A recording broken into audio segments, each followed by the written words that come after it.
हाम्रो देश हेटौडा सिमेन्ट कारखाना जस्तै भएको छ। मेसिन पनि छ, म्यान पावर पनि छ, खानी पनि छ, तर बन्द। अब चल्नु पर्यो, नेपाली कांग्रेसको वाइवाई फ्याक्ट्री जस्तै चल्नु पर्यो अब त्यो पनि। नमस्ते नमस्ते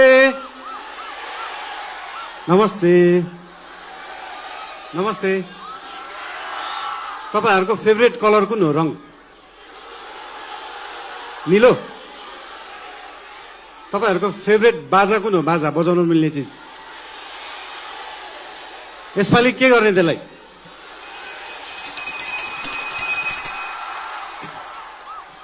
अघि प्लेनबाट ल्यान्डिङ गर्दा गर्दा एउटा कुरा नोटिस गरिरहेको थिएँ। यहाँनिर चितवनमा छतमाथि चाहिँ यस्तो जस्ता राख्ने चलन रहेछ है। सबका सब नीलो। जिस्काउनलाई राखे जस्तो। कसलाई जिस्काउनु भएको त्यसरी? त्यो नीलो छानाले चाहिँ त्यो छतलाई मक्किनबाट जोगाउँदो रहेछ क्या, राष्ट्रिय स्वतन्त्र पार्टी जस्तै।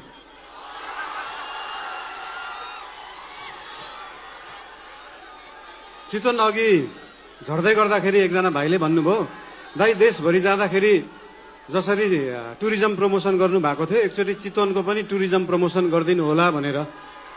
मैले भने मेसीलाई फुटबल खेल्न सिकाउनु पर्छ, रोनाल्डोलाई फुटबल खेल्न सिकाउनु पर्छ। हाम्रो चितवनका हाम्रा थारू समुदायमा भएका होमस्टेहरू रिसोर्टहरूमा देख्न सकिन्छ कि यहाँको उत्पादन, यहाँको लुगा, यहाँको म्युजिक, यहाँको खानेकुरालाई कसरी उहाँहरूले टुरिज्म प्रमोसनको लागि उहाँहरूले विश्वमा चिनाउनु भएको छ। त्यो हेर्दाखेरि चितवनले चाहिँ देशलाई टुरिज्म प्रमोसन सिकाउनु पर्छ।